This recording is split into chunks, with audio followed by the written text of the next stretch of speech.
நேற்று சென்னையில் சிங்கப்பெண் துவக்க விழா. முதல்வரை பாராட்டும் பெண்கள். இதோ சில பெண்களின் பாராட்டுக்களை நீங்கள் கேட்கலாம்.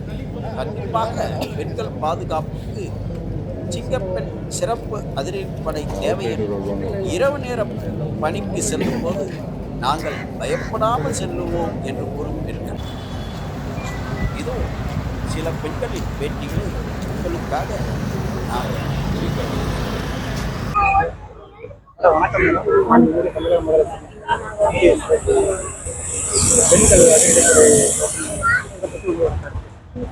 இல்லை, இது ரொம்ப நல்ல விஷயம். இந்த அதிரடி படை ஓப்பன் பண்ணது. ஏன்னா இதுக்கு முன்னாடி யாருமே இது பண்ணதில்லை. ஸோ ஃபர்ஸ்ட் டைம் பண்ணியிருக்காரு. இது கேர்ள்ஸ்க்கு நல்லா சேஃப்டியாக இருக்கும்னு நம்புகிறோம். அண்ட் நைட் ஷிஃப்ட் ஒர்க் பண்ணுறவங்களுக்கும் இது ரொம்ப சேஃப்டியாக இருக்கும்னு நம்புகிறோம். தேங்க்யூ. இது நல்ல ஒரு இதுதான்.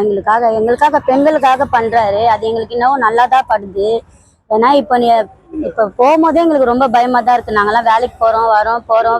ஸ்கூல் பசங்களுக்கெல்லாம் ரொம்ப எல்லாம் ஒரு பாதுகாப்பு தானே. அங்கங்க நிக்க வைக்கிறேன்னு சொல்றாரு. அதெல்லாம் எங்களுக்கு ஒரு பாதுகாப்பு தானே. இது விஜய் சார் எடுத்த முடிவு ரொம்ப நல்ல முடிவு. எங்களுக்கு ரொம்ப Actually, first of all, I'm so happy I've become the CM. Now we've brought this Singapore force, special force. This gives so safety for women, and wherever they can travel, they can safely travel. Night time, most of them are going out over here and there, so they can travel safely, and that's all.